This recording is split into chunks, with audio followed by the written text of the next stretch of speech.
The success of this Lions team, while historic, may also be their undoing. Of course, last night the Lions capped their season by going 15-2, beating the Vikings and grabbing the #1 seed in the NFC.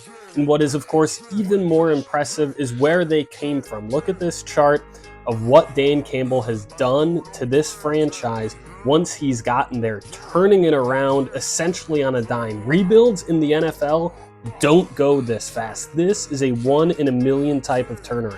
And while there are a ton of reasons why the Lions have this turnaround, and Dan Campbell's at the top of that list, right below him is their D coordinator, Aaron Glenn, and their offensive coordinator, Ben Johnson.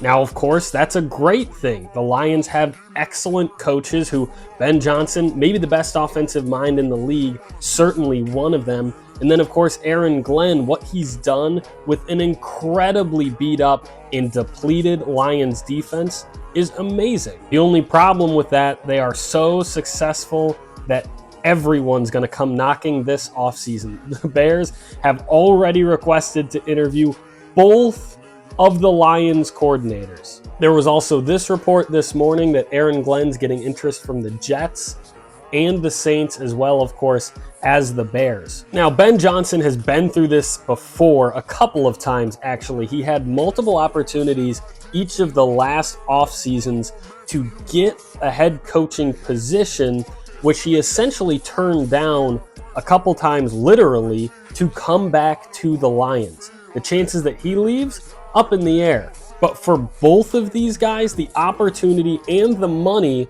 to go be the head coach of an NFL team may be too much to turn down one last time this offseason. All that really means is the window for this Lions team gets shrunk down. Can they win without those two coordinators? Of course. But those guys are some of the best in the game, and suddenly the weight and the emphasis to get it done and get to the Super Bowl and win that thing this season right now for this team becomes massive.